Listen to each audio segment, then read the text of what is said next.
Yeah, thanks. First of all, I wanted to thank everyone for having us here. It means a lot to me. This is my second time back here, and I must say, I've never seen such a sense of hospitality besides maybe outside of my own country.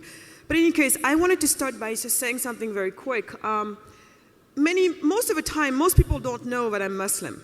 I come from Senegal, where 95% of us are Muslim. And I must say that my best friend so far, besides my husband, has been my father. And I really think that that's where everything started for me. I'm his oldest child, but I'm a woman, but he's always said, why would I need a son?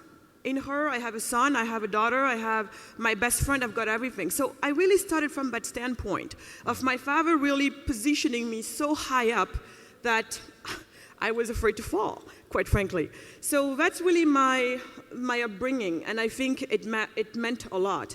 And so from then on, I went on with my grandmother picking up the slacks, because when I was I was born in Senegal, and then my parents decided to go to Europe, but they didn't know if they were going to stay in Europe or not, so they didn't want to drag me along with them on an uncertain journey. So they left me behind with my grandmother. So there I was, age 4, 5, 6, 7.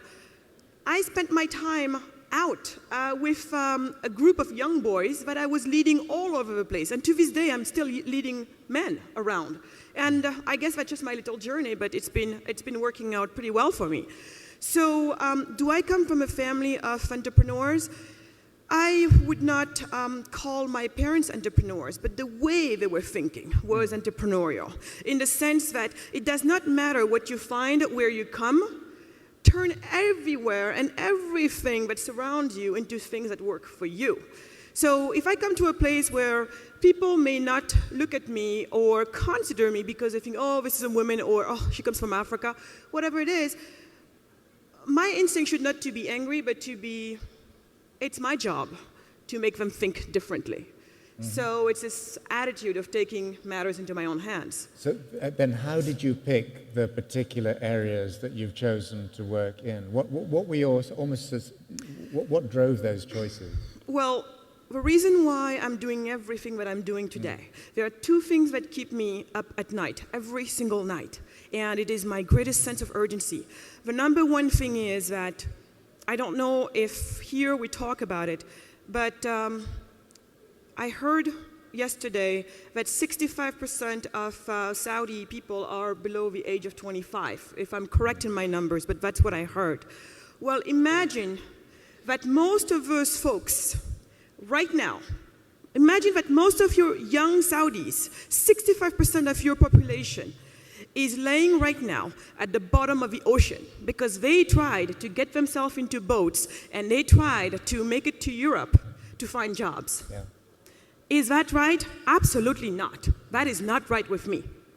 So that's my number one concern. So I got to find a way to provide jobs to those young people so that they don't go and do what they're doing right now and laying and ending up where they're ending up right now. So that's number one. Number two has to do with coming from Africa. Most of the time, elements of my culture are being lost day in and day out. Why? Because of some parts of it has to do with history. But primarily, a lot of my culture is being lost because my very people don't feel worthy enough. They don't feel that our culture is worthy enough of the rest of the world. So we're so eager all the time to ditch who we are in favor of Western civilization. And that's not okay with me either, because I feel that we've got a lot to offer to the rest of the world. But if we want to offer that to the rest of the world, I better come up with a solution to preserve my culture. And one of the best ways to preserve culture, to preserve anything as a matter of fact, is to make sure it expands. So having been in America for as long as I've been in America, as soon as I got my degree in international business in France, I decided that America was going to be the place where I could really flourish and be the person that I know that if I work hard at, I can be. So if you think about my two problems, one is creating jobs, another one is preserving my culture. Yeah. Well, in America, I found a beautiful tool. That's what we call the power of branding, especially through consumer-branded goods. And that's my whole perspective. Well, let me just...